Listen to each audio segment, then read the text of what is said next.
might be working. Nobody's saying anything yet. I think it is.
You here?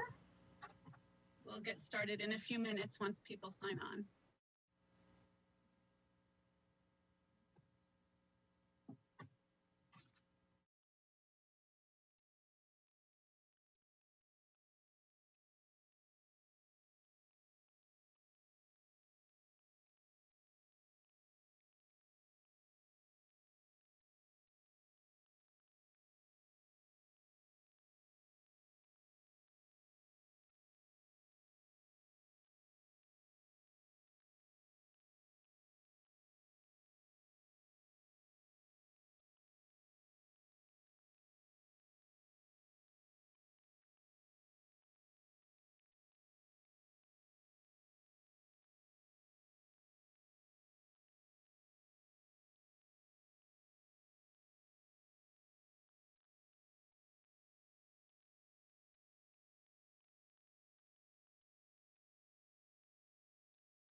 Thank you.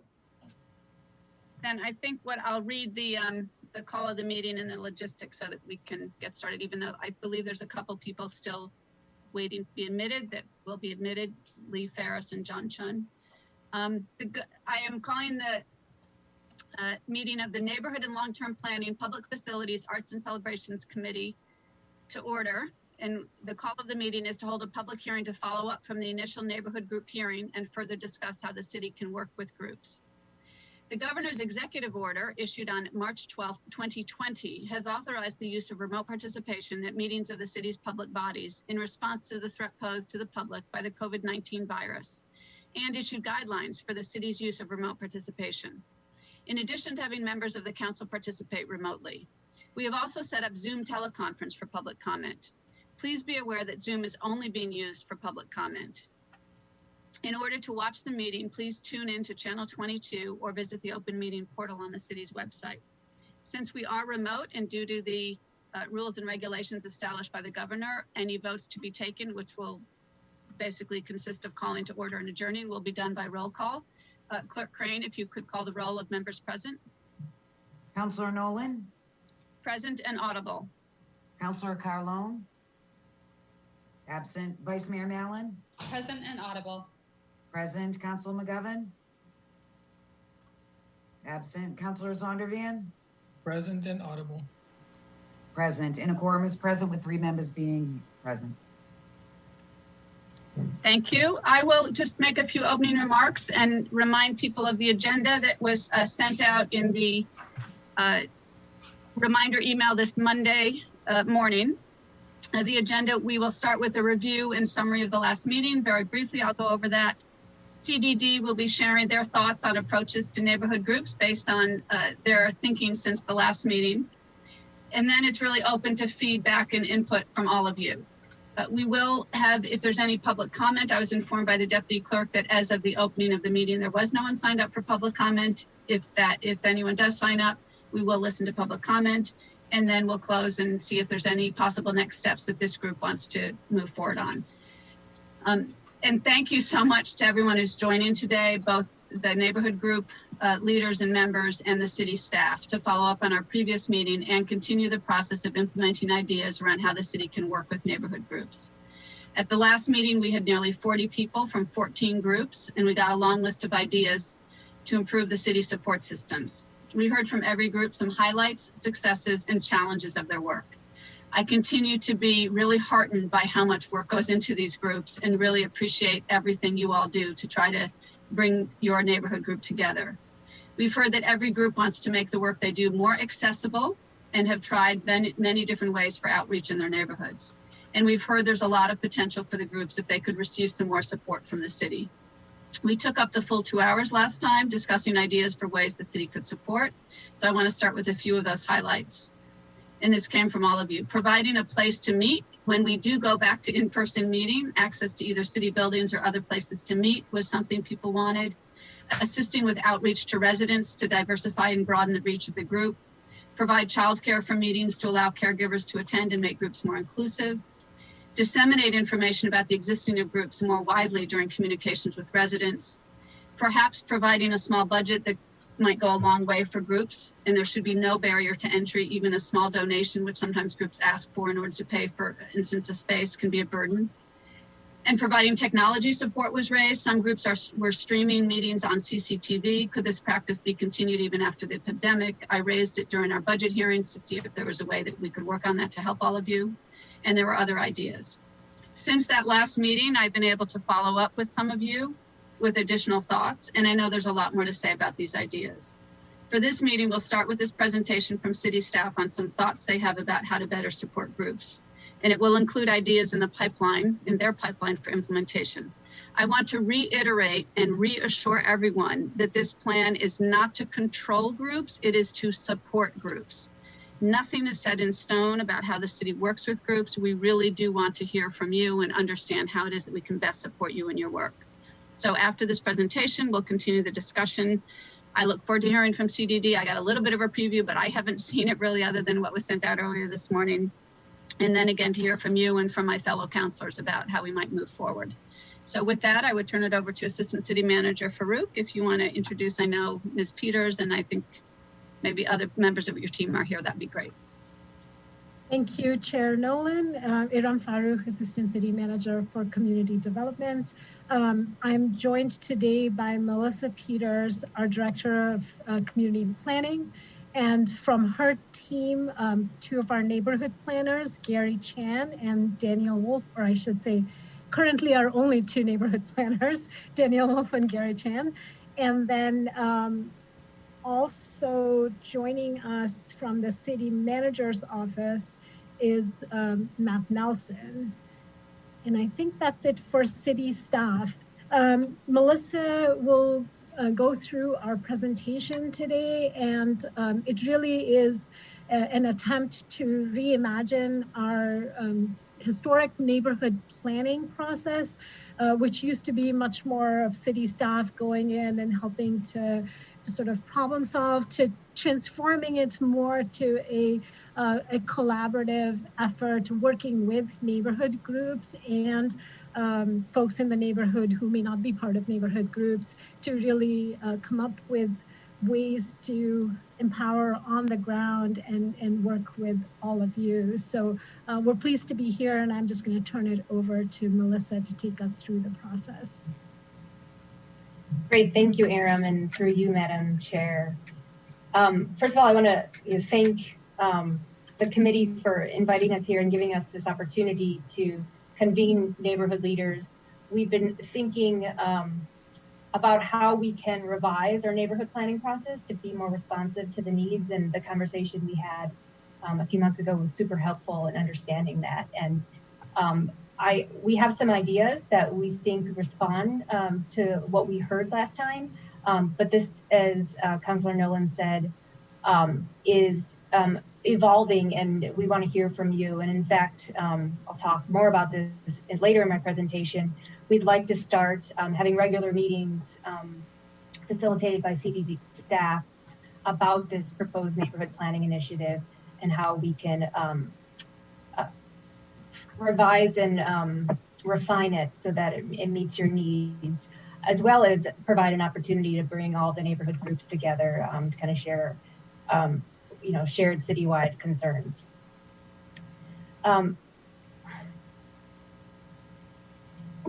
So I want to start with giving kind of a framework of all of the different types of planning we do in the city. And I'm doing that because we kind of identified the scope for different planning processes based on the level of growth anticipated. So Envision Cambridge really serves as the guiding framework. Envision is our 2030 plan. It is kind of a broad set of goals across 6 planning topics. And it provides an overarching guide for all of the city's plans, our neighborhood plans, our area plans, departmental work plans and budgets, community investment, and our zoning ordinance. And neighborhood and area plans, and for purposes of this conversation, neighborhood is referring to kind of the 13 traditional neighborhoods that we all represent. And then area plans are larger areas that combine multiple neighborhoods around major commercial districts, so like Central Square, Alewife. But those are kind of a finer level of detail than Envision Cambridge, but are still meant to achieve citywide goals, but address local issues and provide more specific goals and policies. And this is where we can do more fine-tune analysis on urban design and what potential development could look like. So Envision Cambridge sets out a framework for growth. We identify low growth areas, identified in yellow. Our moderate growth areas are our squares and corridors and what we call our transition areas in Cambridgeport, and then our high growth areas in purple. So our planned growth should advance our citywide goals. So they should complement existing patterns of development, create more walkable and accessible destinations, create new jobs, provide both market and affordable housing, increase transit use around squares, and then provide community benefits. So a big part of the Envision Cambridge conversation was additional development should result in significant community benefits, whether that be new open space, additional affordable housing, even beyond the 20% inclusionary, net zero construction, and so forth. So our low growth areas include our residential areas, and this are the areas of which we're focusing for the neighborhood planning initiative. And so these are areas of low growth, not no growth. We do imagine incremental infill that's complementary to existing patterns of development. And then certainly these areas may see more growth or scale of development in the mixed use areas along the corridor. And then our moderate growth areas include the corridors, mostly Mass Ave and Cambridge Street from Inman to Beechmere. And in fact, we're starting this fall a public process on Inman Square and Cambridge Street in particular. And as I said before, it also focuses on the transition areas in the riverfront, Cambridge Riverfront and MIT, which are underdeveloped parcels of land that are likely to be redeveloped in the near future. And then our high growth areas are Alewife, Cambridge Crossing, and Kendall Square. We've recently completed the Alewife District Plan as part of the Envision process.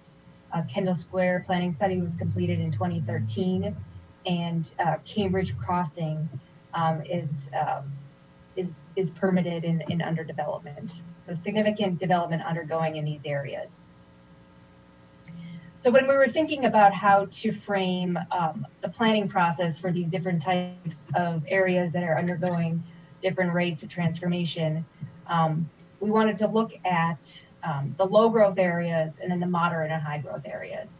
So the low growth areas are our residential areas, the focus not being so much on significant development, well, certainly that will come up, but more about the day-to-day quality of life issues that neighborhood residents experience, and really a way to build community. And again, these will be the traditional 13 neighborhoods, and the process will be ongoing. And one of the components of the neighborhood planning initiative will be an action plan that are similar to the neighborhood planning studies of previous times, but the intent is for those to focus more on implementation and the issues of the day, rather than a broad, comprehensive plan, so that we could do it more quickly and get back to neighborhoods more quickly. And we feel like that constant communication and presence meets several of our goals, including being more proactive and aware of the issues that are taking place. And then our moderate and high growth areas, these will be the area plans. They're the mixed use districts and corridors. This will be the traditional comprehensive planning for land use and development. And these are 1 to 2 year processes and usually happen every 10 years or as needed. So the neighborhood and area plans vary in scope, but have shared goals. So they all need to be consistent with Envision, build consensus around a shared long-range vision, and that requires an inclusive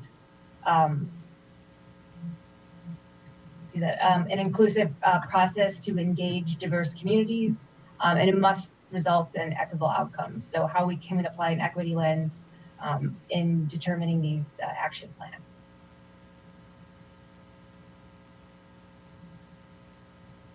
So the area plans are, again, broad comprehensive planning. These are the ones that will do a land use plan, identify public infrastructure needs, develop urban design guidelines, and some examples of the recent K2C2 plans. And then our neighborhood planning initiatives, which will focus again on the 13 traditional neighborhoods. We wanted to think about what were we really trying to achieve. What we heard from you the last meeting and just being present in the community is that we need to be more proactive and less reactive to neighborhood needs. And that means being present really listening to neighborhoods' concerns and priorities, responding effectively, and following through, even if that means, just getting back to people whether or not it's an answer they're looking for or not. But also educating people about city processes or how zoning works in the city, so that we can kind of build rapport and give people information to have these conversations with and without us. If I could jump in for just 1 second. Sorry, Melissa. I'm getting a message that the meeting is being recorded, and I just wanted to confirm whether it's the clerk or if it's somebody else. No, I have not done anything. I got the same notice saying that the meeting was being recorded and that I should continue, which I have done. Somebody said, I believe all of Zoom, since this is a public meeting, it is in Zoom that if it is being recorded, then, well, anyway, if anyone is recording it, you are allowed to record it because it's. Ruth Riles has her hand up. Okay. It was me. I pushed record to see if it would record because no one else was doing it. And I think you should be recording it. Yeah. This meeting is being recorded. It is being recorded by CCTV. Okay, thank you. It's being recorded on Granicus as well. And right. So we're good. Okay, thank you. Thanks for checking, Ruth. Okay. Back to you, I believe, Melissa Peters, if Assistant City Manager Farouk, you're satisfied? Yes, thank you. Great, thank you. So the way we've been thinking about this new neighborhood planning initiative is kind of 4 buckets: imagine, connect, discover, and empower. Imagine is similar to the neighborhood planning studies of the past, which are more streamlined. So these are the processes to understand neighborhood concerns and result in actionable strategies for improvement. So we anticipate doing a neighborhood snapshot on existing conditions and what folks are, priorities are coming up in the neighborhood, vision and goals, but the most of the time in this process will be around the action plan around the key priorities. So it will be a 1-year process, again, the typical planning process, but really a focus on identifying actions around priority topics and not necessarily around all of the typical planning topics of a plan if those aren't relevant to that particular neighborhood. And we understand that each neighborhood will be different in this. The second bucket is connect. So this is where we want to, as we as planners focus on the build form, how the build form can bring people together. And so these are activities that strengthen community, that not only between us and residents, but also between residents. And so we're framing this as a community building toolkit, which will have a number of parts. One is a new initiative that is hopefully will be out on the streets soon now that the city is reopening, is the Public Space Lab. And this is an initiative that focuses on experimentation and community-led design of how we can reclaim public space and use it for community building and social connection. We are developing a model for play streets that we'd like to start rolling out. You can see in this picture, this is a play street in New York with a vendor called Street Lab, who's actually local to Cambridge. So they created this kind of obstacle course for COVID, but certainly a fun activity for youth and adults at all times. So we are having, we're going to building a collection of placemaking games and kits so that we could loan out to neighborhood groups who want to do this on residential streets. And it would be similar to the permitting process of block parties.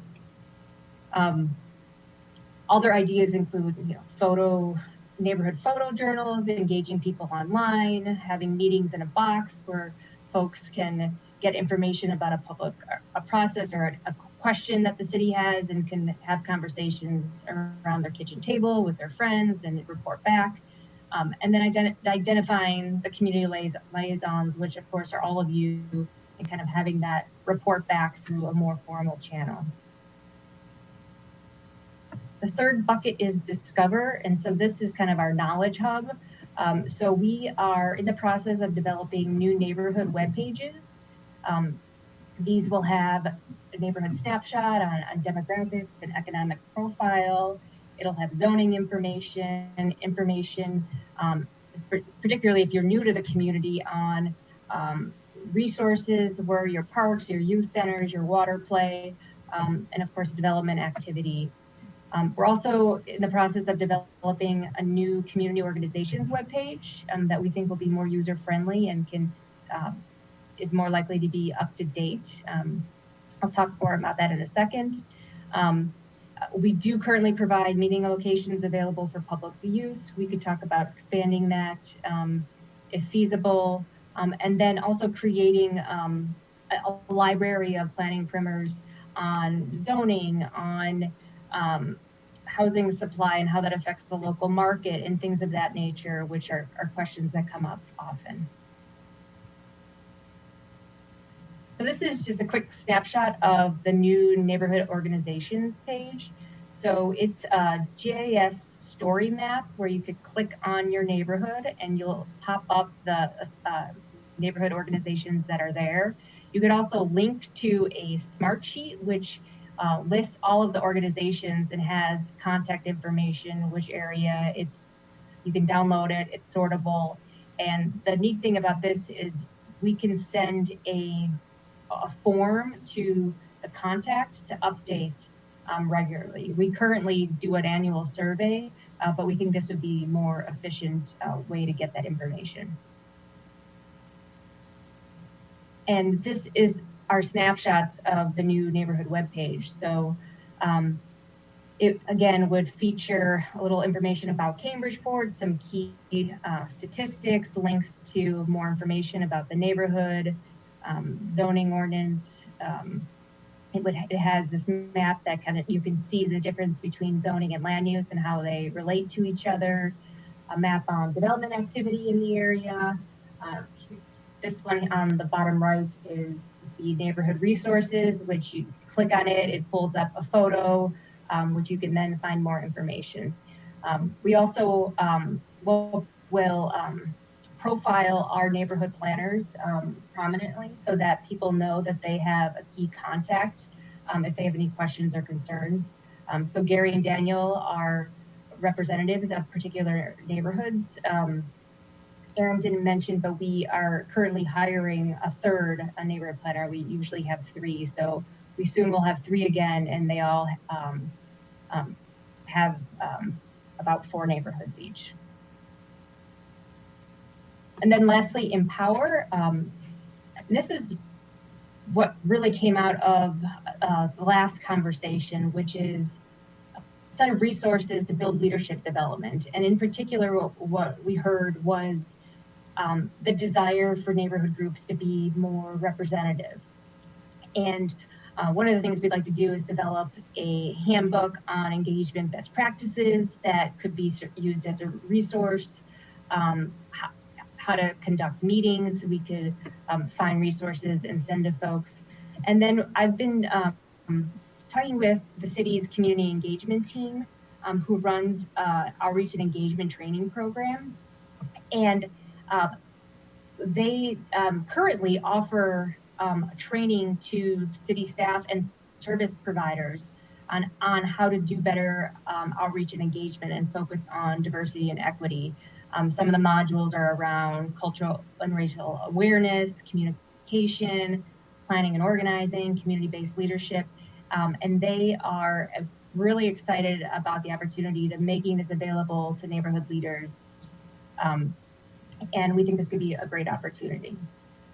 While I'm talking about the community engagement team, I'll also say that the community engagement team is expanding, and here at CDD, we will be getting our own set of outreach workers. currently it was primarily for human services, and they focused on youth and family. So now we have our own set of outreach workers that will focus on planning and development. And David Corby, who if you haven't met yet, we'll meet soon, especially when we can see each other again, is CDD's new community engagement manager. And then lastly, we really have appreciated and enjoyed these conversations. So thank you again, Councilor Nolan, for convening this group. We'd like to meet regularly, maybe monthly at first, and then maybe bi-monthly moving forward, but really giving an opportunity to get feedback on this proposal, how we can, again, be more responsive to your needs. It also provides an opportunity for you guys to hear from each other and connect on shared issues if things are more citywide in nature. So save the date, July 8th at 6 p.m. I will send this group and others on our list the information. It's open to all neighborhood leaders. So as many of you from a particular group want to come, the more the better. And we're looking forward to that conversation. I will stop there and happy to answer any questions, and really just looking forward to hear people's reactions to this and additional thoughts.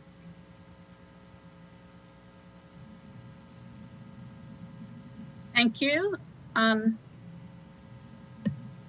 That was interesting. I want to run this as though we're all around one big table. Hopefully, my dream is that we will be in person, as much as it's really convenient to come together this way, because you can sign in at 4:59 and be on time, as opposed to leave your house at 4:59 and be 20 minutes late. But I do want it to be open. I know that I think the best way to handle this is if people raise their hand. I believe what pops up is the order in which you raise your hand, and then I'll be able to just call on people in that order. And I'm happy to have my colleagues weigh in as well. I'm really here to listen to you and understand what thoughts you have, again, to continue that conversation on how we can all move forward. I have Councilor Carlone, Jim Gray, and then Lee Ferris. And I know I'm really looking forward to hearing from Jim, because he shared with us that they, as a neighborhood group, brought in some facilitator to have basically difficult conversations about issues. That was not something that had been on our list, but might be something he'd be willing to talk about how it's going. So we'll go in that order right now. Councilor Carlone, you have the floor.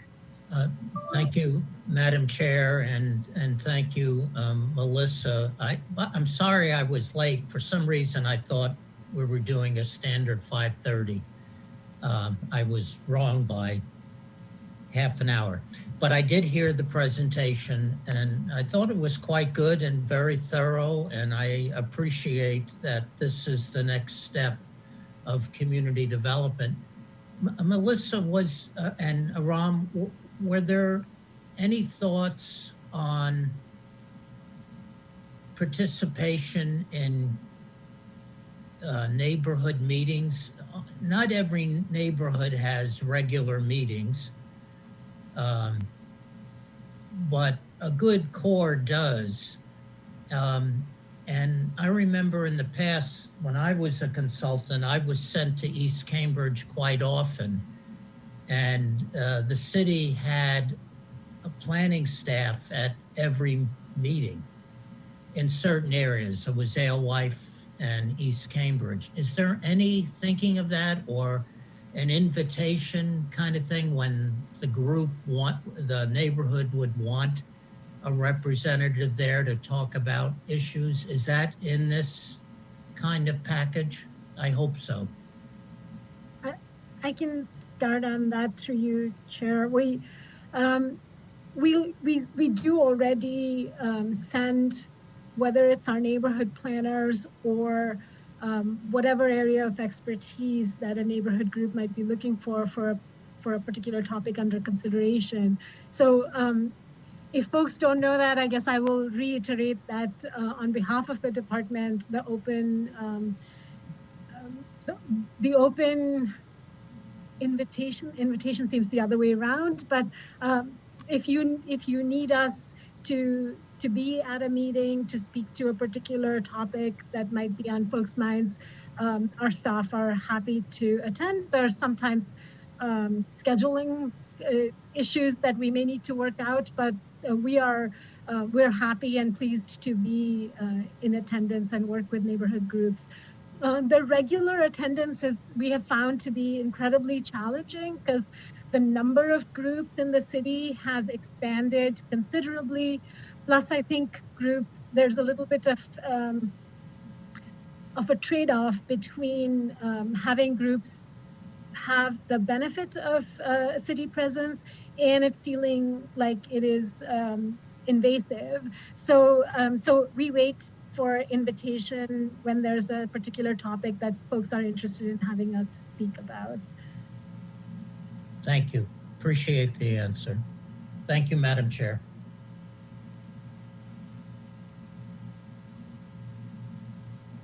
You're on silent. I will. Am I? Yes, I will call on people in order. On the other hand, if you just want to direct it to someone, we can do this semi-informally. Yes, Jim Gray. So, yeah, I looked over the deck and it was just presented, and there's a lot I really like, I have to say. You know, I'm in a small neighborhood. It's not the full Wellington Harrington, which we're also a part of, but Linden Park. And so I'm really aware, and maybe others are too, post-COVID, not post-COVID, but whatever stage we're in, slowly coming out of our cocoons, the people who live near you are valuable. And it's something that I think is worth really promoting and looking at in a special way. My own background is child development and human development, so I sort of think about politics from the individual person and the interpersonal part and the families, and sort of go from the really close to each other and go out. And so I see in the deck several places where you do things like that. The play streets, I think, is a great idea. And so I think those kind of themes I would underline as being important and something to encourage. I'll talk in a second just briefly about what we're going through with the facilitated conversation that Patty mentioned. I think in the sense of kind of the grain size of who you help come together, going from the area down to the individual neighborhoods is definitely in the right direction. And I would suggest, challenge, propose the possibility where it makes sense to go even smaller. If I think about, these people who are in my neighborhood when it's Wellington Harrington, it's not quite so clear, or if I lived in some of the larger neighborhoods. So wherever there might be opportunities to support people who are in smaller groups because they live near each other, I think that's a good direction to go. I love the part about defining for the low growth areas, the retaining existing fabric and day-to-day quality of life, community building, which is what I want to talk about and share our experience a bit. And I need to leave at 6, but I'm happy to share a little bit now. And if somebody wants to know more later, I'm happy to talk about it. So I guess those are sort of the themes that I feel are important and that I see in here that I like. So what Patty mentioned that we shared with her was that we connected with a group who does facilitated conversations. At one of the meetings before, I think somebody mentioned Essential Partners is one group that does it. This particular group uses those sort of techniques of thinking ahead carefully about how to, get people to share what's important to them from their own experience and not just come into a meeting with their position and a strategy for winning. And, often not even listening, as people know, but getting ready for your position. So I think it was that kind of experience. And we were fortunate that Cortico, who's a group at the MIT Media Lab, who I know, offered to do 3 free pro bono sessions. So we kind of got a taste for it. And, there was sort of an exchange for giving them feedback and sharing with Cambridge more broadly what our experience was. And the possibility of recommending for other people. Could be Cortico, it could be Essential Partners. I think the way we did it with the technology, it's recorded. And then somebody like me, who's the president of our neighborhood organization, or anyone else really can go back and very easily listen to what people said. And you don't have to sort of listen from the beginning to the end of a long video, but you can find the themes. And in our case, it was the bike path, which is going in a multi-use path right next to our neighborhood. And we had talked about it, so-called talked on our email list about what we wanted in terms of direct access or not, because it'll really fundamentally change the neighborhood in some negative ways, we think. It'll be sort of go from a quiet dead-end set of streets to a thoroughfare of some sort. On the other hand, people who bike or want access, see it as valuable. So the point is that we as a neighborhood didn't have a single view. It wasn't like, okay, we need to fight the developer and we need to get all our ducks in a row. Our ducks are already in a couple of different, rows. So the issue was how to talk in a way that wasn't necessarily about coming to a single consensus, but coming to our own best compromise. And in the process, to your point about community building and connecting as one of the major themes, I think that was, to me, really at the heart of what we did. And so briefly, we had these 3 conversations. They were recorded, groups of 8 to 12 people.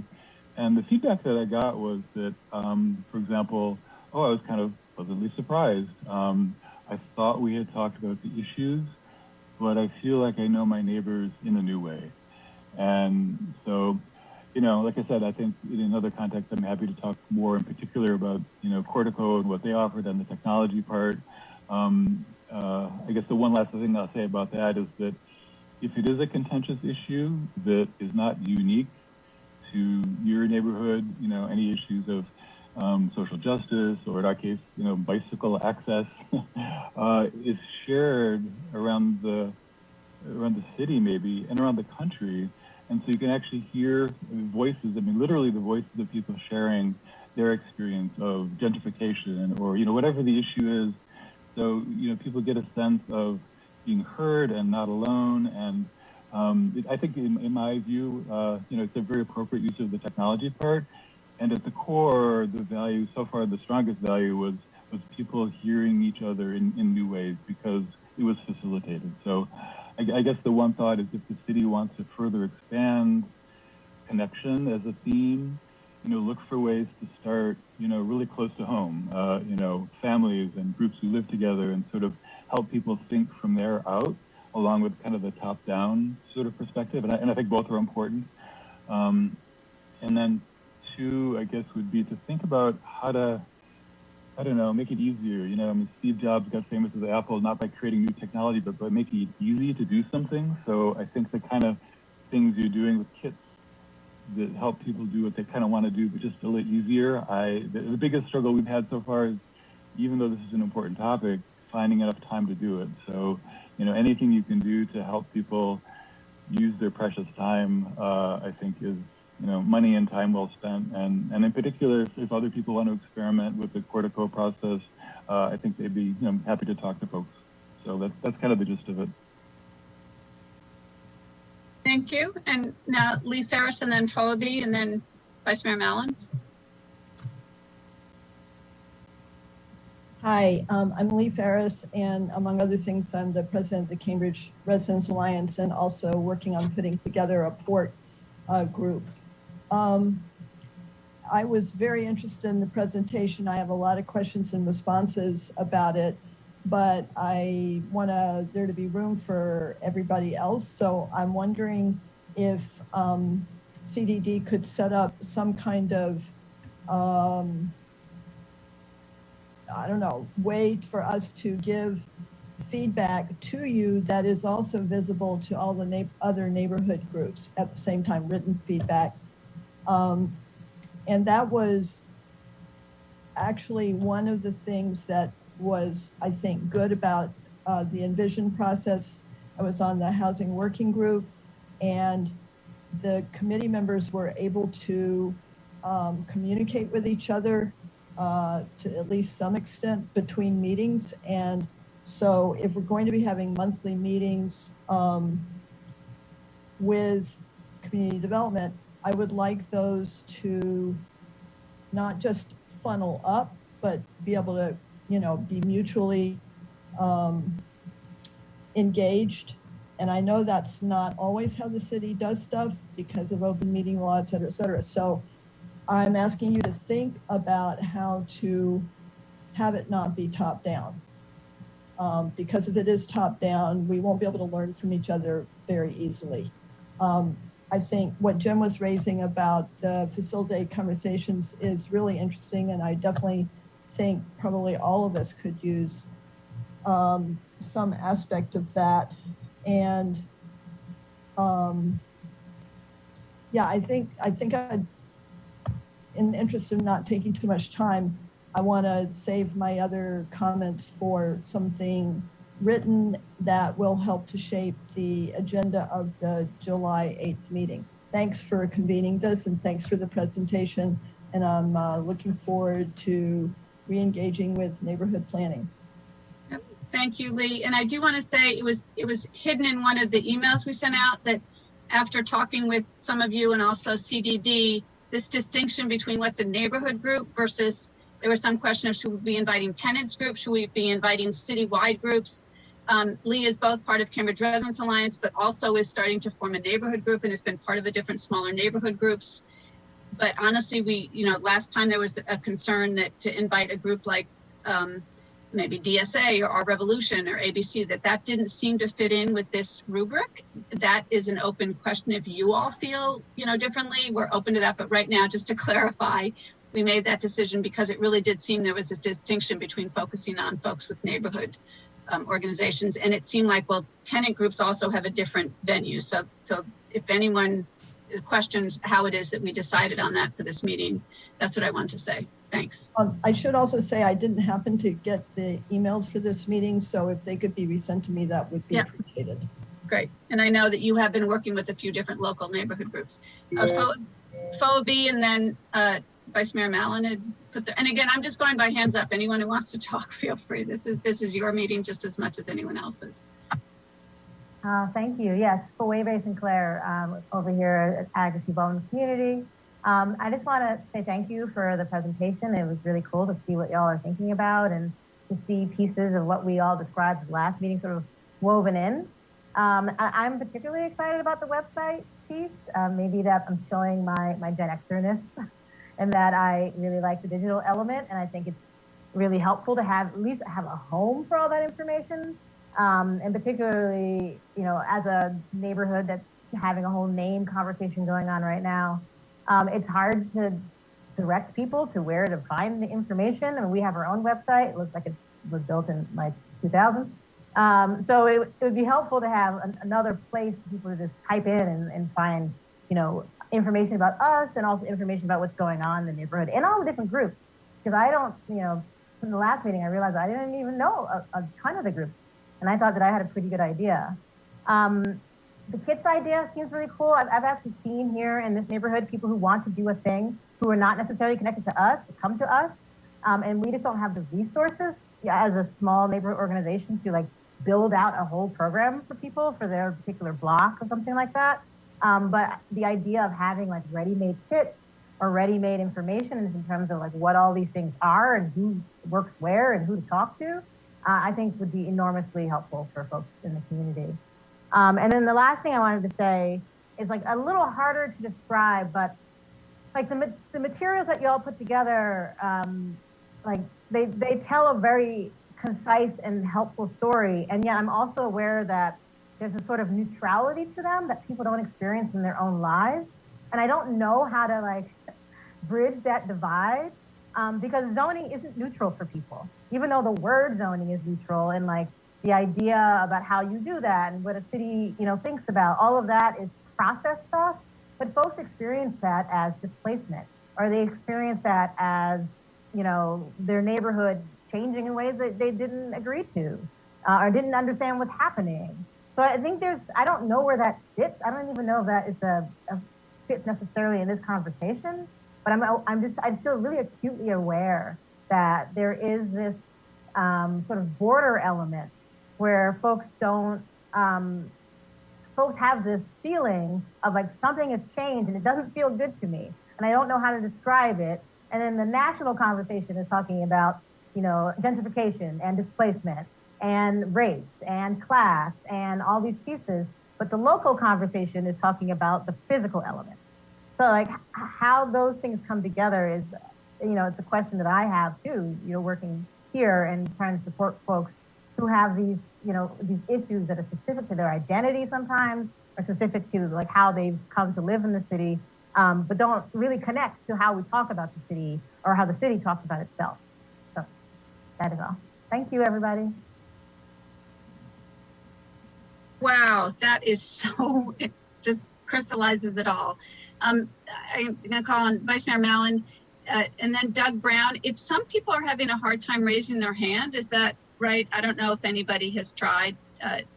Doug Brown contacted me and said, I'm not sure how to raise my hand. So if it doesn't appear on the bottom, then just like wave your hand like that, or just unmute yourself and we'll figure out how to talk, just so you know. But Vice Mayor Mallon, and then Doug Brown, who I think because he had Zoom problems couldn't, and then Tom Stolman, and then Mike Nakagawa is what I have as having raised hands. Thank you. Oh, thank you, Councillor Nolan. And I just want to be a +1 on what Fawebe just said around neutrality. And I think, thank you for bringing it forward. I think we need to think about how we are presenting information and how it might feel for a lot of people when they're reading it. So thanks, Fawebe, always for your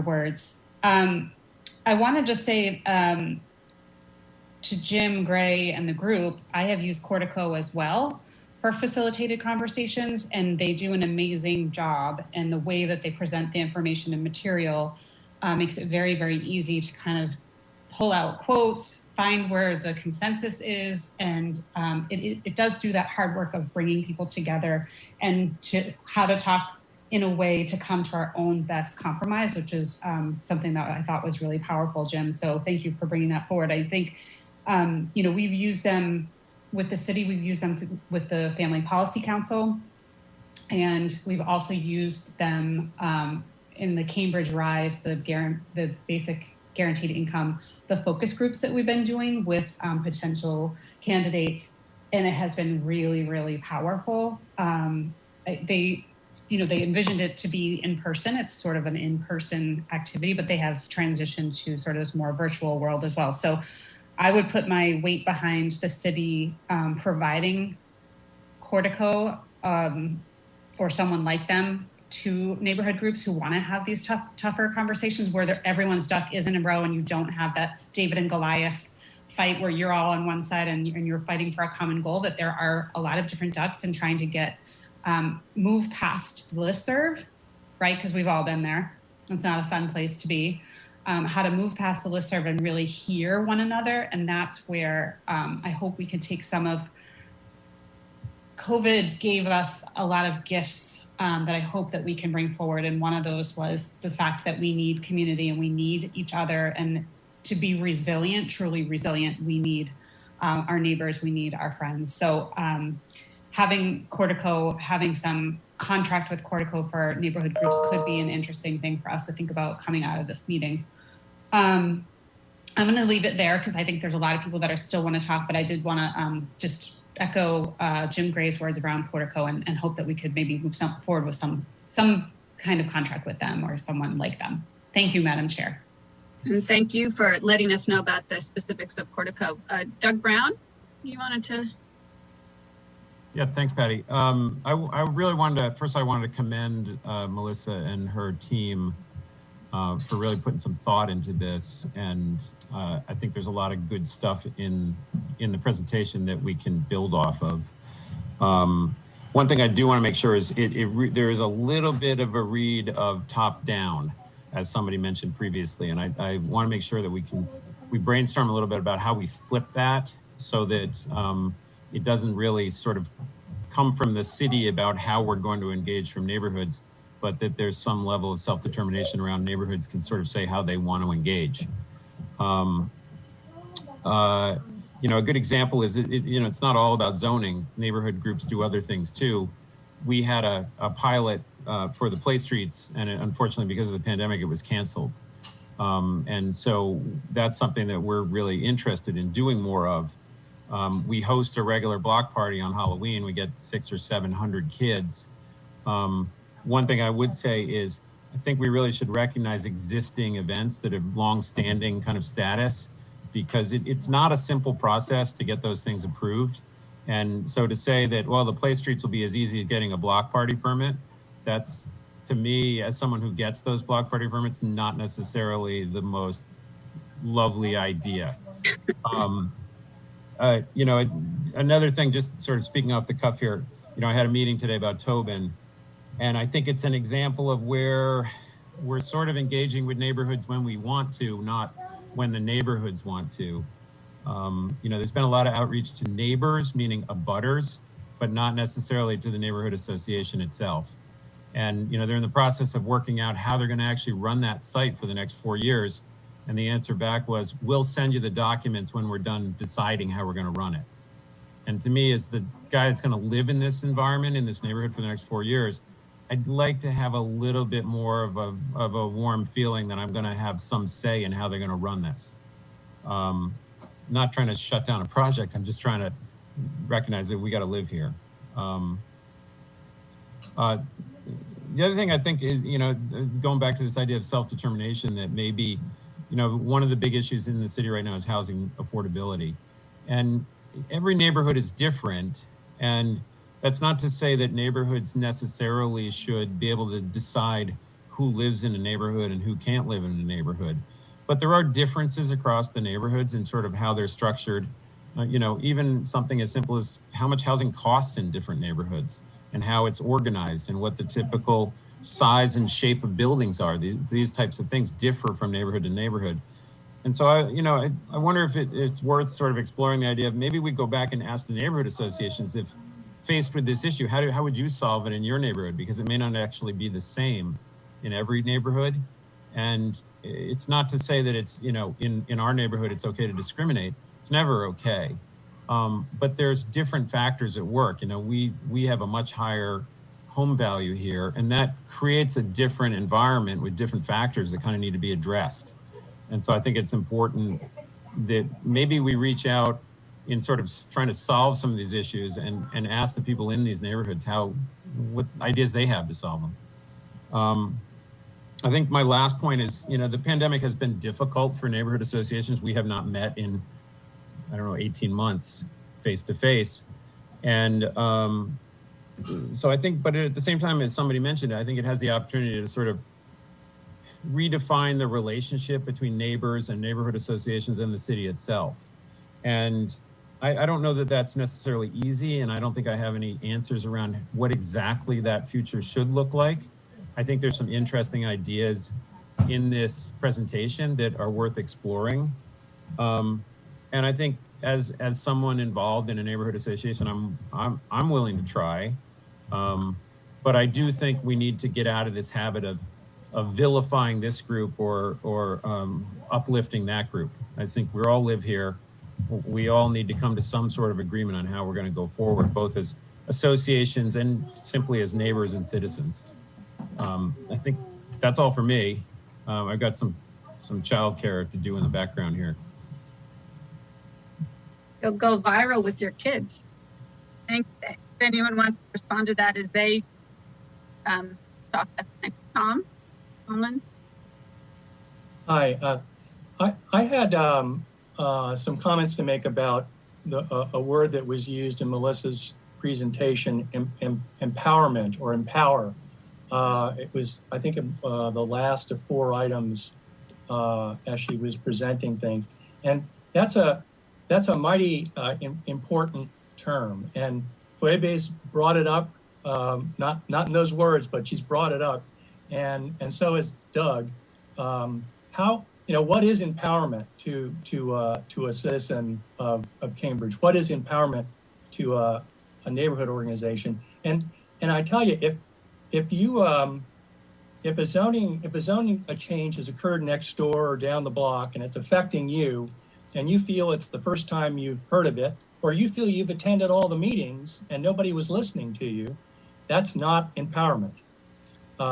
And everything that the city can do to make sure that you may disagree with the end result, but you should always feel as if you were heard and that your comments had impact. That's not always the case in Cambridge. I mean, I would use an example of the I was on the Envisions. I don't know what we called my group, Melissa. The we were sort of the overall Envisions advisory group. And there were some subgroups. I think Doug was part of the Alewife subgroup, and Lee was part of the housing subgroup. And when I look at the Envisions process and look at what resulted from it, there's a lot of good things, but I also look at the places where there was true empowerment, that a group sat and discussed things and came to some conclusions, and that there were concrete results. And I don't feel that happened across the board with all the groups involved. I think it certainly happened with the housing working group. They have the city's affordable housing overlay district that appeared in the zoning. So they certainly were empowered. But I just feel like everybody should have that feeling that there's no surprise when something happens down the street in zoning. That means you failed as a city in empowering your neighborhood groups. Oh, Doug, there is a great way, I think, to help solve the problem of a common problem, which is affordable housing, but every neighborhood's different. And that is called form-based zoning.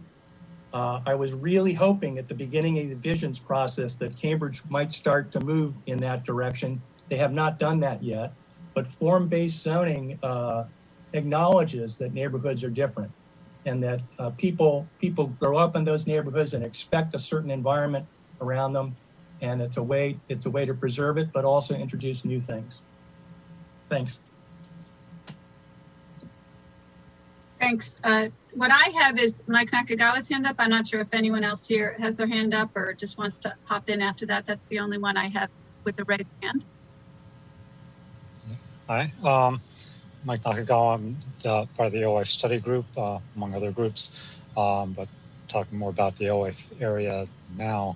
One thing is about neighborhood groups is we try to discuss and balance the needs of the neighbors who understand the complexities of an area, and that's what the importance of the neighborhood groups are, as opposed to generalized groups. And it's hard to try to come to a conclusion because there are varied interests, and there are things that the neighbors know that other people don't.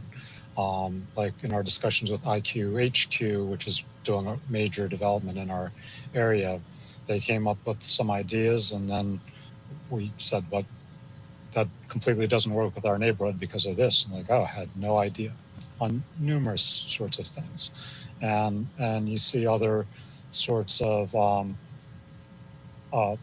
things throughout the city, like the Cambridge Redevelopment Authority is coming up with the Ringe neighborhood open space connectivity plan, and one of their main things is connecting Sherman Street to the other side of the Parkway, but it doesn't connect anything useful at this time. It's just like along the commuter rail tracks. We need things that actually connect, and having these discussions is what neighborhood groups can have an advantage. But one of the complexities we have with our area is there's quite a mix of demographics, from having the census tract with the largest, highest density of affordable housing in very large apartment buildings, to triple-decker neighborhoods or blocks and with homeowners and renters. And then there's been recently an influx of transient renters in the luxury apartment buildings that are going up near the T station, where people kind of park there until they can find a place elsewhere to move, or just rotate through the buildings, because it's been noted that after a year, the lease goes up significantly and people move to, but it's not all full. So they have incentives to rent for the first year. So people move around from building to building, taking advantage of the discount for a year instead of paying the rent increase, and seeing that the apartment they moved out of is renting for less than they had been paying. So another part of this mix in demographics is that we have different sorts of ways of communicating, such as the there's a lot of middle income, upwardly rising professionals, as we saw from the Cambridge Community Foundation report recently. But we have those in the area, and they tend to be social media connected, and they can communicate with each other. And we have others who are in families, or particularly low-income families, who don't have time to get onto those sorts of media or attend meetings, or like all these meetings occur pretty much at the same time by design. I would have wanted to be presenting at another meeting that we have on the Joint Bike Transit and Pedestrian Safety Committee, so I had to send in written comments. And the public planting meeting is also going on concurrently. So we have these. At one time, for like a period of months, I was meeting on average one meeting a day, like group meeting per day, including weekends, on the different things that go on in the area. And so people have to most people end up prioritizing and choosing which ones they attend. And the neighborhood groups often, like when we were discussing, I go out and talk to people on the street and say, have you heard about the development that's going on down the street with IQHQ? People are like, oh, I got the information, I've looked at it, looks good. It's really helpful to know that there's a group that's following up on the situation and representing their interests, and that they have an outlet that if they felt they needed to make a statement, that it's soliciting input from the neighbors. So that gives, I think there's less, a lot of times less representation from busier people, because if the neighborhood group is responding as representing their views, they're going to say, well, I don't need to spend my time at this meeting. I think I will work on feeding my kids and getting them to bed, or whatever their other issues are. And so then, but it's a lot of the people who are meeting, they tend to be the people who've been around for a long time and understand the complexities of the neighborhood, are taking their best insight into what they hear from the neighbors, trying to be representative, but not necessarily having the people making direct statements, other than by not making statements about how that's not representative. But it's also hard to get different groups of people together to meet. That's one of the, how do you try to pull together when you have different groups? If everyone's in a similar demographic situation, they might say, all right, we're all meeting after the kids get to bed, or we're meeting just before dinner, or something like that. But when you have a mix of people, there's never a good time for everyone, I think. And that's one of the things that we've had difficulty with. The other thing with our group is there's been just explosive residential growth since when we were formed.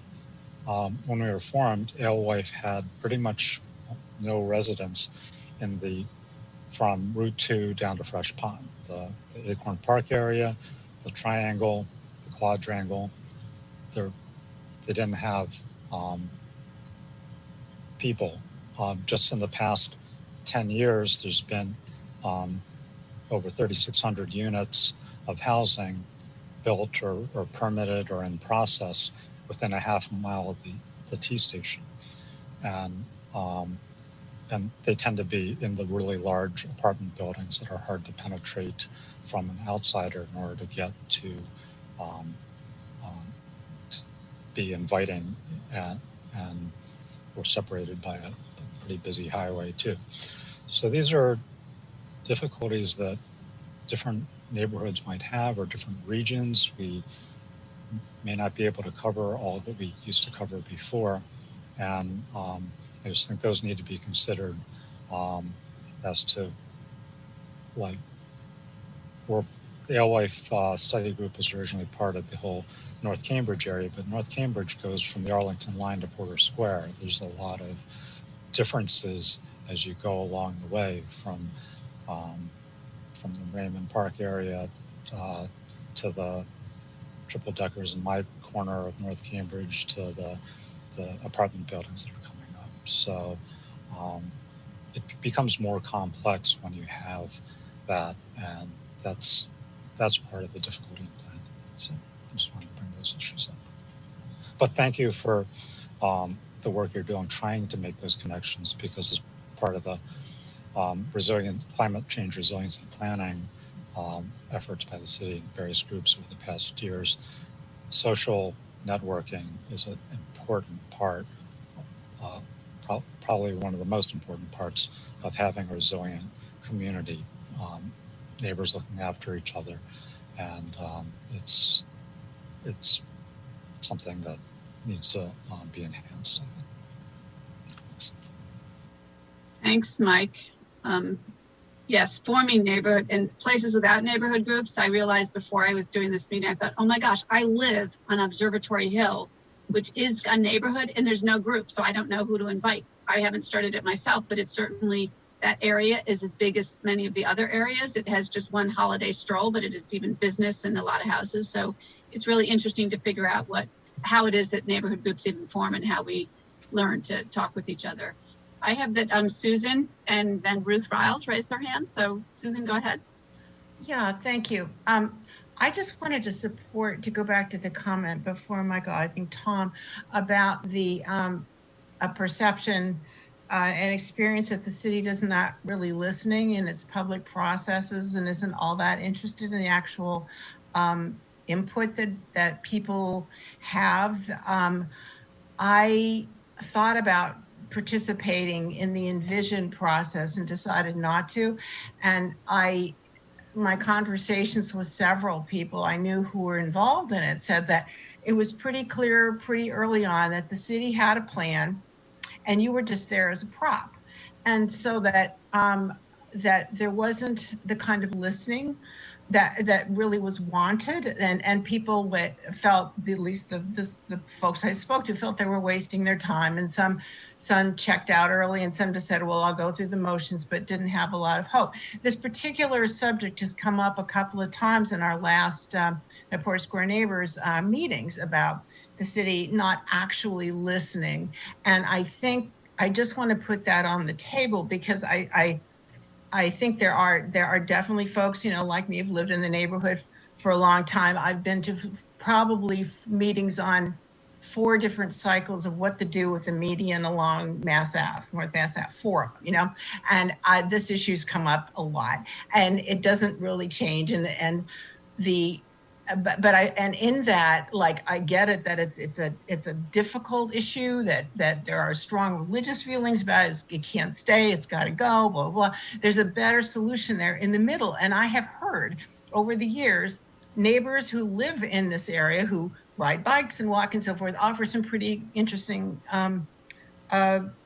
insights and suggestions. And those really never happen, and they get lost somewhere. And so I just want to put out a little skepticism I'm feeling about getting involved in yet another planning process when I'm not really confident that this is more than performance. And that's what I have to say. Well, you mean we're not all decided that we need an urban forest along the median with trees all along the way? No, it's just that I think that, well, like, I'd love all those things, and I know none of that. No, all of them can't happen. But it's really a question. It's important, and I think that there are lots of committed, thoughtful people who have good ideas. Not all of them will be possible to implement, but I do think that that to the extent that people see they've had an impact on a process, that engages them and makes them more willing to give up something else. And I haven't seen a lot of that. Mm-hmm. And that's my point. Yep. And Ruth, if it looks like perhaps Assistant City Manager Farouk and Melissa Peters might have wanted to respond to that. Can they go ahead of you, or do you want to go? Sure, I have no problem. Let them go. I'm going to let Melissa start, and then I'll follow if there are any any additional things that need to be said. Yeah, because it sounds like a few people have raised the question of how do we know this is truly empowering? It kind of comes to it. A lot of people, we all want to be involved, but the question has been raised about where the city is going in terms of listening, understanding that not everybody can be fully satisfied, but it sounds like you want to take that on. Melissa, go ahead. Yeah, thank you. Through you, Madam Chair. Susan, thank you so much for saying that and sharing that. And certainly that is not our intention for past processes and this future process. But we recognize that, that is how people are feeling, and we are committed to changing that so that we could build trust with all the different communities in Cambridge. That in part was kind of fueling how we framed the neighborhood planning initiative, where we would go to the community and listen and hear what their priorities are, rather than us saying, here's land use, here's housing, here's like, you tell us what's rising to the top and how we can focus on implementing change. And also having a process with all the other community building events so that we get to know the neighborhoods more intimately and build those relationships so that we know what people are thinking, and so that we can start being less reactive or transactional, and more really responding to the need and listening. And again, as Tom mentioned, even if a policy gets enacted that you don't agree with, you should still feel as if your voice was heard, or maybe some concessions were made. And so that's certainly on us, and we appreciate that. And we'd love to, in these next meetings, continue to talk about how we can do that. But it is challenging in a community of diverse communities who have different opinions. And one of the things that we're trying to do in our engagement program is making people aware of what other communities are saying, because oftentimes people only hear what their neighbors are saying, and they might be like-minded. So really elevating voices that typically aren't heard, and sharing that so that people can see why decisions were made and they weren't intentionally dismissing others. But I'll defer to Aram. Thank you, Melissa. Yeah, that I agree 100% with all the things that Melissa had said, and I do appreciate people mentioning this, and it's definitely been something that's on our mind in terms of when we go through a process that is focused on a particular topic. So for instance, we are working on a zoning petition on a certain subject that has to go forward, or we're working on a piece of infrastructure on a particular roadway that we're trying to get resolved. There's almost always a thing that people have a lot of different opinions on, and there are folks who, regardless of whether it's our intention or not going into a process, I will own that if people end up feeling like they're not being heard, then it's on us, and for us to connect with folks in a different way. But that's really part of, that's really one of the main pieces of impetus behind what Melissa has laid out for the committee today, that we want to have this version of neighborhood planning not be starting from a project or an initiative that we are trying to have happen, but really start from a place of building relationships, listening, learning, and having mutual dialogue.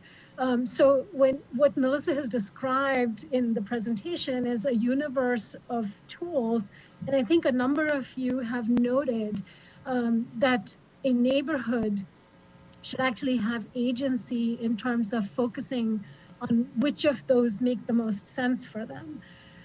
So while I might never agree that a neighborhood should say that so-and-so gets to be in our neighborhood and this other person doesn't. But I will 100% agree that a neighborhood should have agency in terms of figuring out what should be the focus of their neighborhood conversations. And so there might be groups that really don't want to talk about I don't know, zoning at all. They might really be focused on things like play streets and community building. And, you know, in all of the work that we do, we are so focused on projects and initiatives that one of the most remarkable pieces of kind of community intelligence that I feel I gained from going through the Envision Cambridge process was how many people in Cambridge really were concerned about the fraying of neighborhood relationships and the focus on community well-being, and how that loss and the pace of our lives has really diminished those neighborhood connections, but you know, like the person-to-person connection, and we are hoping that these processes, because we walk in without an agenda, can really be focused on that component. And then once we have those relationships, I think the conversations are going to change. And that mutual respect can be the foundation for future discussions, so that even when we are disagreeing, we will know that each one of us certainly respects the other person's perspective and is kind of it's less blameful and what's the word, confrontational, but more about trying to solve problems together, even if we don't agree. But it helps to start without that agenda to really be focused on the relationship piece of it. So that's all I wanted to say. Could I just jump in? And I just want to pick up on that idea that I love the idea that maybe we can start being more proactive. I had a snarky comment in my earlier comments that I left out, which is we have a neighborhood planner. I can't tell you who it is because I've never met our neighborhood planner. And so I do wish that what we've laid out here can be true, that there will be a neighborhood planner and they will come to us, not when they want something, as Aram just pointed out, but when they want to hear us and say, what would you like? Because, there's a lot of stuff we would actually like to see developed, honestly. I don't want to look at abandoned parking lots and rundown industrial sites. But it would be nice to start that conversation. I guess I'm a little bit like Ruth, where I'll believe it when I see it. But I support the concept for sure. Could I say one other thing, just to follow? I appreciate the difficulties. I've been to a number of meetings, the difficulties of walking into different community meetings and having to deal with getting to know people and the issues across town and all of that. And I know it's a tough thing to juggle. I really do. But I think to get at the city piece of this, you could come in and talk to us about anything, and it would be great and we'd love it. But I believe this recent report from the bike ordinance committee, I believe it came out of traffic and parking. We spent our last meeting talking about that, and I don't believe that's anything that you guys do, but it's there. It's this elephant in the room where it was supposed to have this provide thoughtful analysis of these block by block analysis of strips along Mass Ave where you could make it safer for bikes and so forth. And it was awful. It was like just one size fits all solutions all the way down these sections.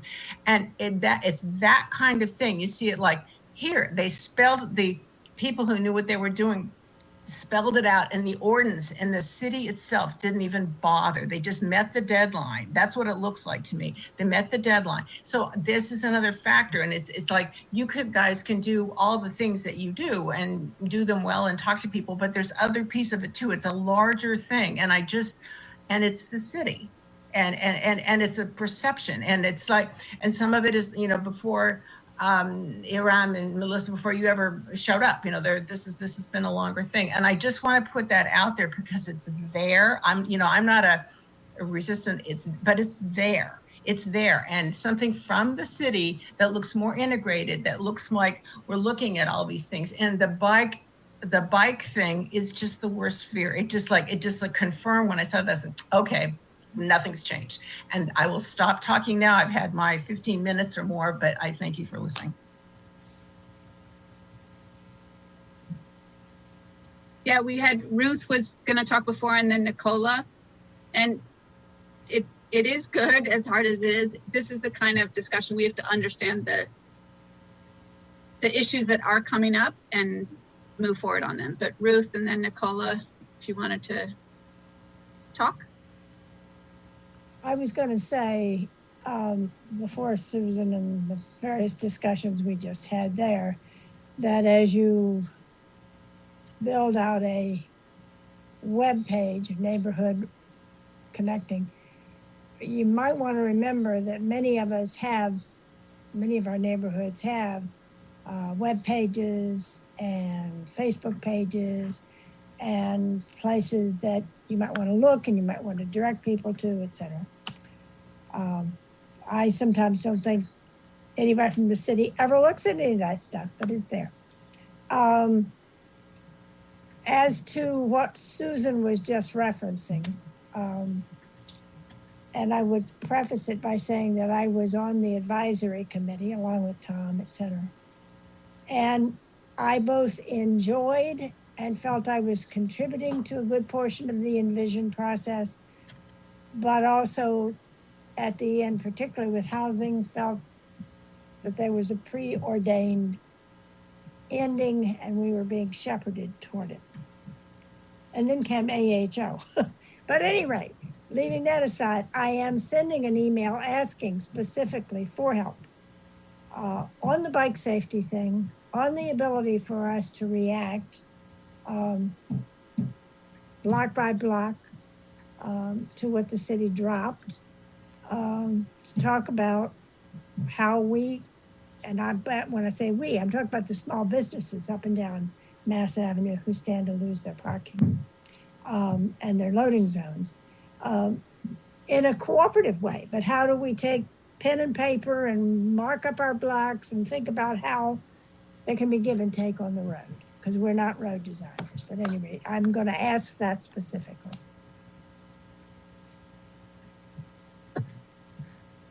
Yep, thanks.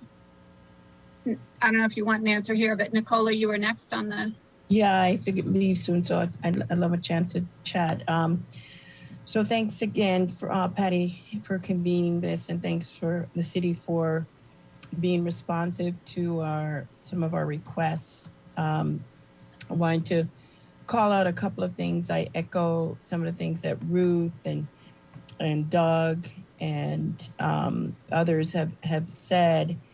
I think for us, if you want to give us agency, you've got to treat us the same way you treat the businesses and developers. We've got to get the attention from the city the same way. That will give us agency. That will give us that we're heard, we're acknowledged, we're valued. I think that's what the neighborhood associations are asking for. And so that means that if we email you, respond to us, respond to the leaders. I'm not saying, every single member of every single committee to be responsive to, but respond to our emails, because we're emailing you because we have a concern and an issue. We know you respond to the businesses and developers, and I'm more pro-business than anybody else on this screen. I'm a business owner for 25 years, but I'm also a neighborhood resident, and it's important that we're heard. So I just wanted to say that, and that's why it's important that we are involved in the business councils and the et cetera, because our voices are important. And as neighbors, we support those businesses. We have to be at the table. We're key stakeholders too. So we just want to be treated as key stakeholders and valued by the city. And I know you value us, but we just need to hear it. We need to feel it.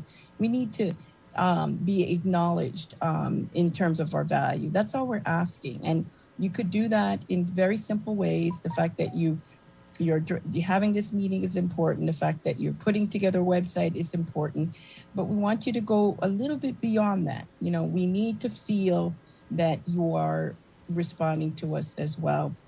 And there's some simple things that you could do, for example, to give us more agency, provide a link to the speaker sign up on the same page as the agenda for the meetings. Just make it more easier for us to engage with you. It shouldn't have to be a sign. Sometimes I sign up and I sign up for the wrong place. I don't know where I'm going. I mean, and I'm more a little bit astute than others, and I still get lost. And you know, I signed up for the Zoom versus the public comment. So just make it really, really easy for us to, Patty's smiling, but just make it really easy for us to sign up, to communicate, to be involved. Just some small things like that would help. You know, have a protocol in terms of response. Acknowledge that we sent you an email within 24 hours. And within X number of days, you know, get back to us. You know, let's not have like it go to a black hole.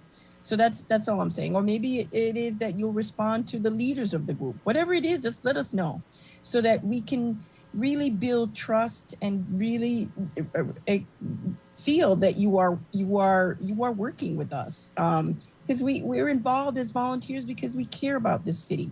And you know, we know that you do a lot and we ask for a lot. So we want to work together. Let's start over. But let's just make it easy to give us that agency that you want us to have. That's all I have to say. Thanks. Thank you, as ever, Nicola. I just want to announce nobody has signed up for public comment, so ordinarily we might try to go to it if they had. What I have is having raised hands, unless other people have not had a chance to, is Councillor Carlone and then Mike Nakagawa and then Councillor Zondervan. So and again, if somehow you could let us know if you tried to raise your hand and you couldn't, that'd be fine. But otherwise, I'll just go by the ones on the screen. Councillor Carlone and then Mike. Patty, I just need to drop off, so I just wanted to say thanks to everybody. Okay, thanks, Doug. I wanted to add two things that I've constantly heard from neighbors in lots of different neighborhoods, because I work with lots of different neighborhoods. And Nicola touched on one, I'll get to that in a moment, but one is we have streets in almost every neighborhood where there is high-speed traffic. My fellow councilors know every month we hear about another street where people are pleading to slow traffic. And I did speak to the manager, and I am going to speak to Joe about setting up strategies and putting money in the budget, but every neighborhood has something, and we don't seem to deal with it. The other thing is, I know all the community development people on this call, they're all good people, they all care, but the symbolism of community development is in the planning board. And I know all the planning board members, they all care. They do not listen to neighborhoods. They might be there, they might be listening, but they don't listen. And you very rarely, I can only think of 2 times when the planning board stood up to the development team. You never see projects being significantly modified, with 2 exceptions. I'm happy to tell you what they are, but, and the lawyers were involved in one of them. So as an encouragement, I love what your community development is proposing. I love hearing from neighborhood people. It can't just be community development. It's got to be the decision makers, and that's the planning board, the Board of Zoning Appeal, to at least integrate the neighborhood point of view, and it's got to be the manager, because he makes all the final decisions one way or another. We're very pro-development. We're very commercial development oriented. I would bet virtually no one on this call wants a lot more commercial development. They want residential development. And that's what we talk about this almost every week, how to get more residential development through zoning, through missing middle, which we're gonna work on tomorrow night. And so it's gotta go from the top. I know community development does everything it can, and this is a great start, but that's what you're hearing from neighbors, this uncertainty. And you gotta take planning principles and transfer it into urban design so people understand what's coming. So I'll just say that, and I think that's, quite frankly, half the problem right there. Those things are not happening, and they might not be totally in your control, but we on the council have to help you get that. Thank you. Thank you, Madam Chair. Thank you, Councillor Carlon. Mike, and then Councillor Zondervan had something to say. Actually, Councillor Carlon was hit on the points I was going to talk about. That it seems like when we involve neighbors, residents, we meaning the city and the city officials, take some of the comments and some of the positions to note on them and kind of ignore the ones that don't really fit in with somebody's big general scheme.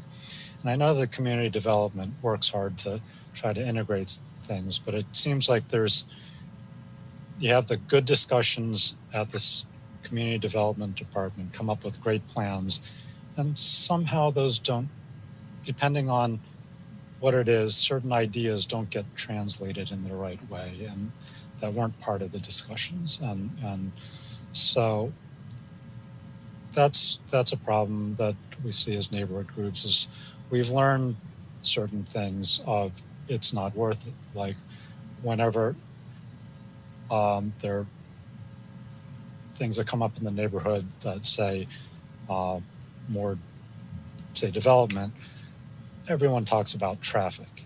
And I come up and say, forget it. Don't even bother, because the city isn't going to listen. They're going to say, you live in a city, 80% of the traffic through Alewife is passed through without a source or destination in the city. There's nothing we can do. Move on. Or when you add traffic, it's already at capacity because we look at what the traffic is at the single peak hour during rush hour, when rush hour lasts for many hours. So during the middle of it, when you're at capacity, obviously you can't add any more traffic, so traffic doesn't get worse. And I said, this is the way we've been doing it for a long time. Let's look at things that we can get, might have some influence on, because that's not one of the issues. And that there are different issues along the way that just seem to not be listened to. And if you're in it long enough, you get the picture. The things that matter the most to people, because invariably it's traffic comes up most. I get it. Like there are other issues that you're trying to balance, and traffic is only one of them. But because, as Dennis said, it's the thing that comes up all the time, and there's very little progress on some, particularly on the biggest parts of it, it seems like you're not listening to what neighbors want. So I just bring that up. And I've been on, like I was on the Envision Climate and Environment Committee, and we started having good discussions, and in the end, it was more of a, let's just tally up what we've been doing, was the net result of the meeting of, let's try to have some metrics and see how we've been doing without a thought of doing anything new. I'm saying, oh, we're doing a good job. Let's just keep tracking, make sure we stay on track. So that's the feeling that you get is when you get involved. So I originally had wanted to just, I raised my hand because we didn't get around to who should be on the neighborhood group discussion thing, and that was a question, and I just wanted, I think one of the differentiating things for who should be on is if the group is concerned about multiple issues that affect the neighborhood. So there are a lot of groups that have a particular vision for something, so like bike safety or something like that. I like the bike safety group. I'm working with them on stuff. If I ride my bike, I want safe biking, but that affects a lot of people, but it's primarily focused on bicycles and how that aspect. So the people in the group should be focused on how do you, in your area, balance the competing things that go on, the complexities of overall life, not just a limited subset of them. Like, okay, we need more affordable housing throughout the city, but if your primary thing is just increasing affordable housing, it's not looking at the balance of necessarily climate resiliency of the affordable housing or the impacts on how do you get transit. So I want it to be, and they're localized, like the impacts of the 83 bus affect primarily only our corner of the city and what happens down our street. So you can't just look at overall transit. And I just wanted to think about that as who should be involved. Thank you. Thanks. I had Councillor Zondervan and then Charles Franklin, you had raised your hand, but it looks like you either put it down or wasn't sure. Yeah, I had raised it and put it down. It was just gonna be like a 5-second. Can we get a stoplight at Cardinal Madero's in Cambridge? Because Mike was talking about traffic, and I was just like, that intersection is just such a nightmare. That's all I was gonna say. Okay, we recorded that. So then Councillor Zondervan and the Vice Mayor had their hands up, and go ahead. Thanks, Madam Chair. I'll go after the Vice Mayor. Oh, no need to stop on my account. I'm happy to go after you. No, no worries. I just need to do something else real quick. Thanks. Oh. Okay, well, thank you. Through you, Madam Chair. I just, I believe that Ms. Peters is actually on vacation. I just got a out of office reply from her. So thank you for being here on your time off.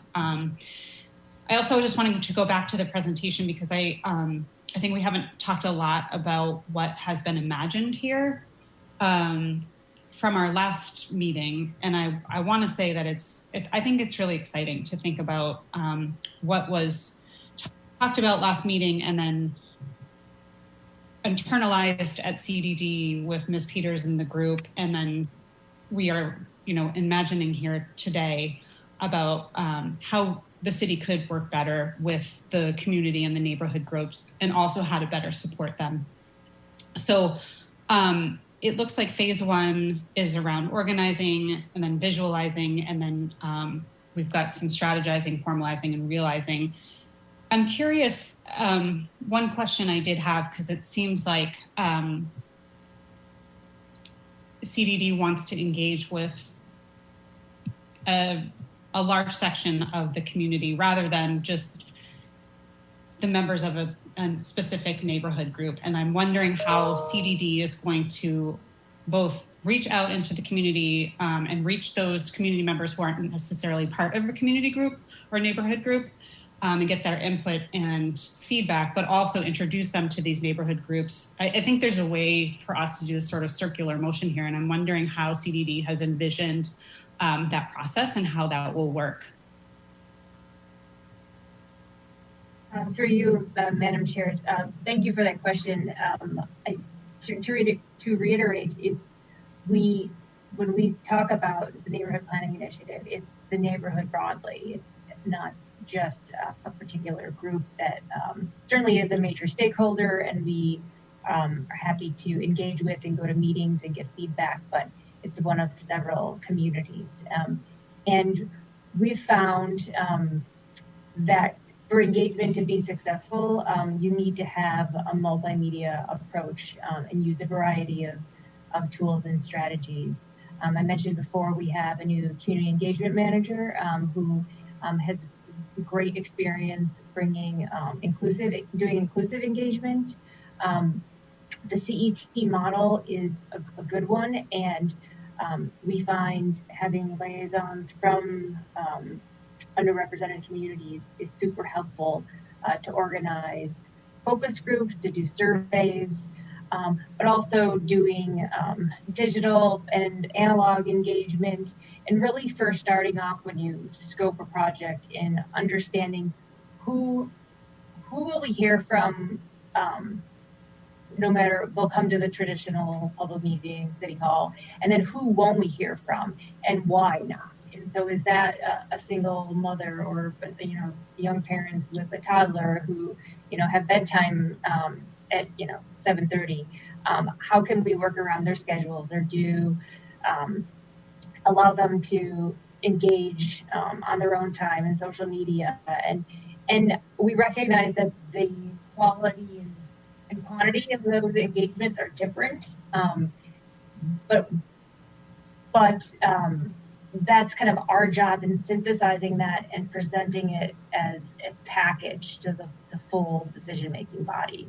And so we certainly, I think about these types of things daily, and have a lot of thoughts on how to improve this, and really excited to have this new community engagement manager on board who really brings that equity lens and how to reach underrepresented communities. Oh, thank you, Madam Chair, through you to Ms. Peters. I think that's all great, and I love the multifaceted approach. I do also want to say that the tie-in here could be, once you reach those folks, how do you get them connected to the larger neighborhood group so that we can have better representation, or more representation from neighbors who may not have engaged before, didn't realize that their neighborhood had a group, or weren't sure how to engage. And I think it's a really exciting opportunity for us as a city, for CDD to be working on this program. Sorry, it's very late for me. But also recognizing that, these neighborhood groups have come to the table and, are really looking to gather more folks into their neighborhood group to get more diverse voices. So where are we in the process? I know there's a lot of phases here. I'm just curious where we are in the process of putting this sort of together. Ms. Peters? What in particular, the whole package? Things are kind of in different stages, but we are hopeful to start our first round of neighborhood action plans this fall. We then will have a third planner on board. The websites, we hope that we can get all 13 of them up this summer and kind of get those more visible on our website, especially for folks who come to, they're new to Cambridge, because we also see that as a huge resource. A lot of the placemaking, community building, we've kind of been waiting for COVID to end. So I know Daniel has his hand up. He's been really working on the public space lab and just brings a passion to that. And I think it's going to be an incredible opportunity to bring people together, heal after this time of isolation, and learn from each other. And what I didn't mention before with engagement was the importance of those types of community events in connecting people together whose lives may not cross paths otherwise. And certainly, Rebecca Butwey's not on anymore. I've talked a lot with her about, how we can then convene these groups or people in the opportunities to connect people to organizations. And I think certainly we can play a role in facilitating that. So thank you for asking that question. I had one additional follow-up question, and then I think Daniel does have his hand up. I'm sure he wants to weigh in here. Just going back to something that Ruth spoke about earlier in Fawebe, in terms of the websites, are you going to be reaching back out to the neighborhood associations to get their input as you're putting those together to make sure that you're hearing and capturing all of the information that they have and they're bringing about their own neighborhoods? Absolutely. All of this is kind of evolving and living and can change, and doesn't have to be a one solution for all 13 neighborhoods. We're certainly happy to listen and get feedback. There was another question in there and I've forgotten it. You're okay. Okay. Daniel had something. Yeah. Daniel, did you want to comment on this before I go to Councillor Zondervan and then Fawebe? Sure, briefly, thank you. I just wanted to underscore that I personally feel that, convening folks in the neighborhood through a process that lasts, a year, and that includes, fun events and sort of unexpected happenings in public space, as well as just bringing people together organically through the meeting in a box idea, using all these different strategies and using online strategies as well. It's sort of it's an opening, I think, in a particular neighborhood to reimagine on some level, how the neighborhood does connect to itself, how different sort of facets of that community or various communities can, talk to each other, even if they are, even if there are different nodes that are not previously connected.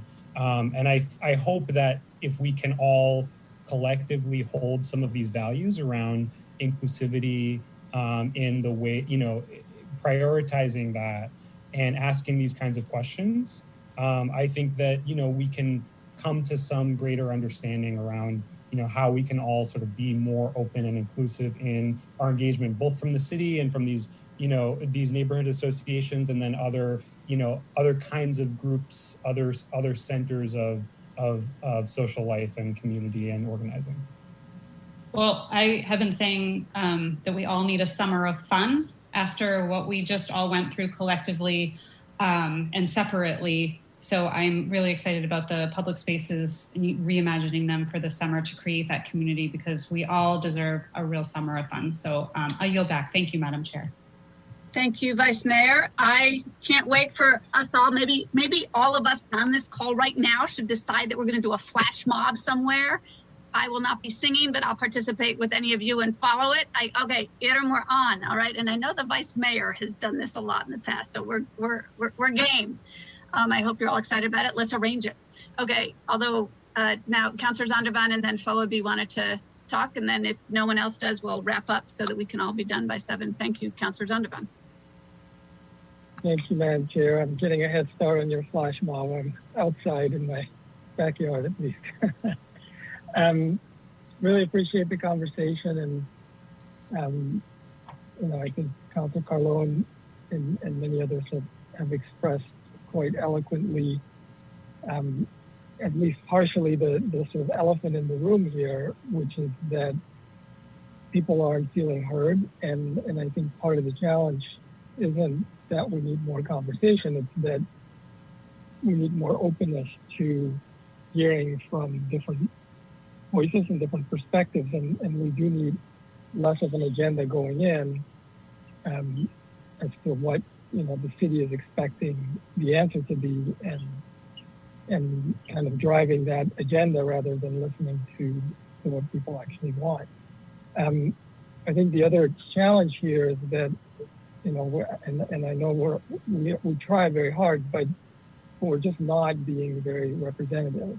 We hear about renters are transient. Well, that's not true for all renters. There's lots of long-term renters who deserve just as much participation as anybody else, but who are not at this table, and who are often left out of these conversations.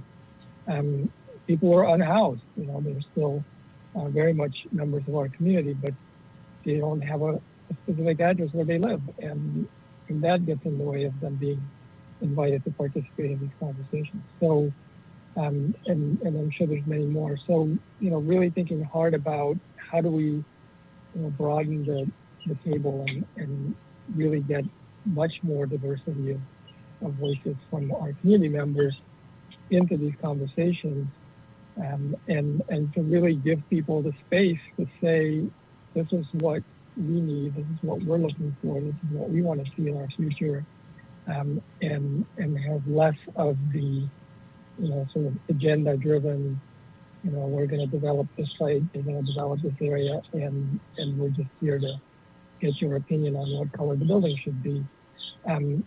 So, I'm encouraged by this conversation, and I do hope that things will improve, but I think we have to dig really deep and really commit to being much more inclusive and much more truly empowering before we will hear residents say, I feel truly heard. So thank you, Madam Chair, and thank you everyone for participating.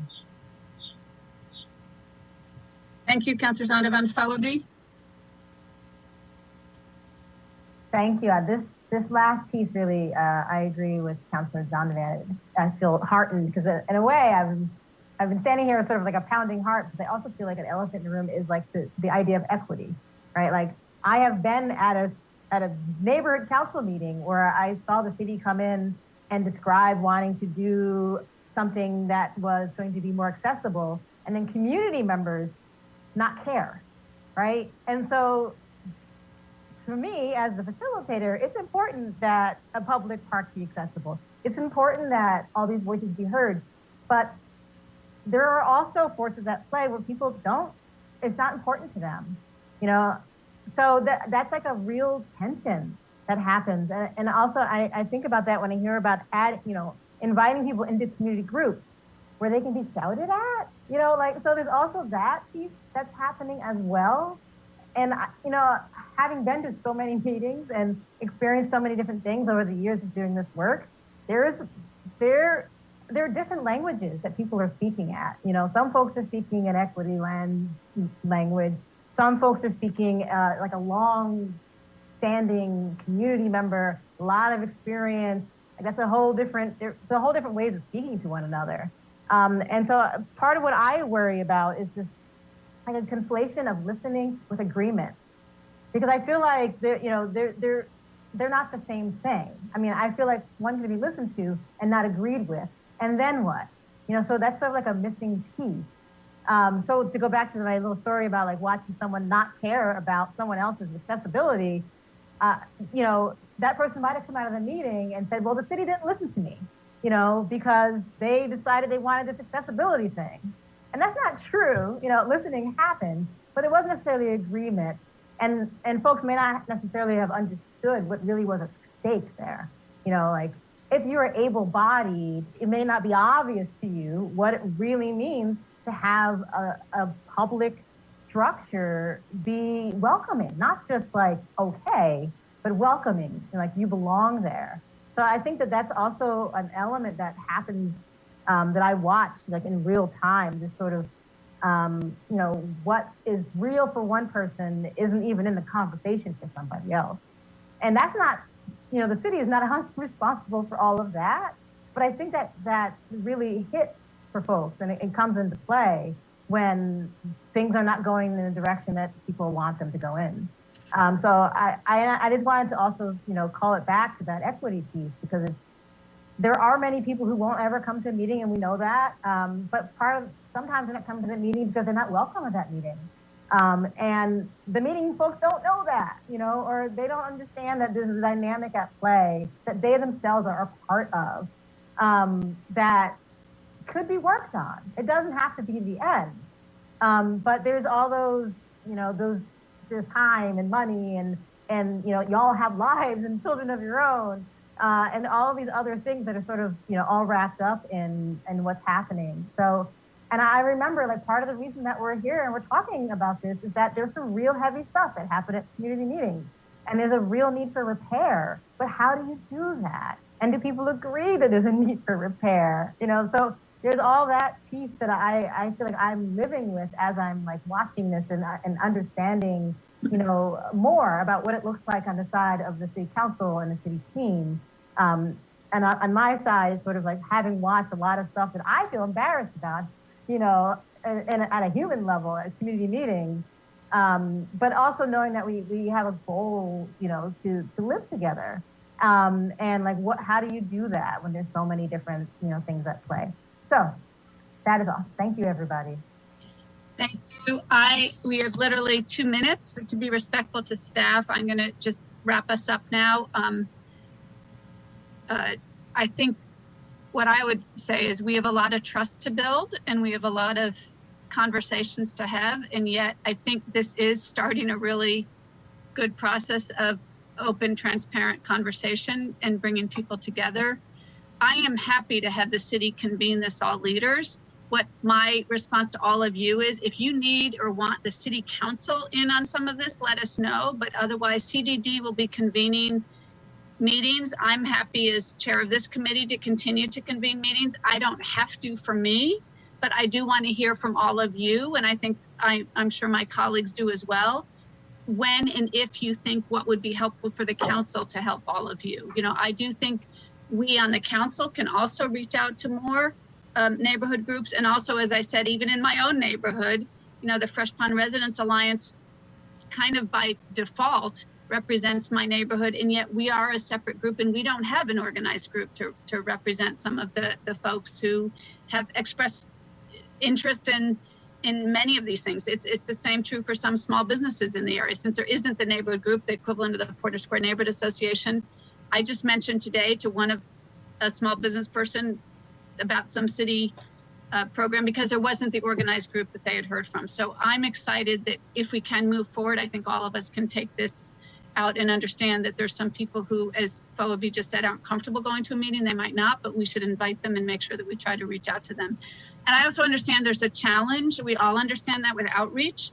For the first thing, this entire meeting has been in English, which makes it not accessible to some folks who have not had English either as a comfortable language, or even if they know it, they may not be comfortable participating in this equivalent of a roundtable. Keep that in mind. As Councilor Zondervan mentioned, there's the renters versus homeowners. There's just so many different ways that diversity cuts itself. I will say what my challenge to anyone here is tell CDD some idea you have for how to improve that communication or website. I can tell you one thing I noticed looking at Boston. You go to their map of neighborhoods, and on the map, in the physical map, is who is my neighborhood contact. We heard earlier today, someone said, I don't even know who my assigned contact is. Boston has it on their website. If you need to do a neighborhood meeting, it tells you who the staff member is that you contacted. Just if you have any idea about how to have the communication be better, send it to CDD. They are totally open. They will incorporate it. I was glad that the vice mayor mentioned the idea of let's reach out and use existing websites if there are from organizations. So send those ideas, again, communicate with us and also CDD about your thoughts on moving forward. And also I'm telling CDD, I know this entire committee stands ready. If you want anything more from us, we're happy to continue this conversation in the context of the council, and also happy to support you as you move forward with your plan to work with neighborhood groups around the city. Councilor Carlone, you had your hand up. If there's we are 1 minute beyond time, so I don't want to hold people too long, but if you wanted to. This will take a minute, but building trust, community development, building trust, the public has to see community development at planning board hearings or other hearings talking about both sides, the complexity of an issue, the complexity of a project. We did that 30 years ago when I was a consultant, and that's how you build trust, because you're not, people think community development represents developers. I know that's not true, but in the meeting, nothing is said. And you have to stand up and talk about the complexity of any project, and that the board has to evaluate both sides in a cohesive way. That does not typically happen. Maybe it started recently, but not in my knowledge. And I encourage you to do it because that's how you build it. Thank you. Thank you, Madam Chair. And what that is take the voices of the neighborhood groups to the planning board is what you're hearing. And neighborhood groups, if you feel the same way, then, let CDD know that. I am glad we can continue for a while, but since we've already lost some of the neighborhood groups, because I'm sure people have other things on their agenda, I don't know if we need to call to adjourn because we're already past time, but I will entertain a motion to adjourn. So moved. Okay. Clerk Crane, if you could call the roll. Counselor Nolan? Yes. Yes. Counselor Carlone? Yes. Yes. Vice Mayor Mallon? Yes. Yes. Counselor McGovern? Absent. Counselor Zondervan? Counselor Zondervan?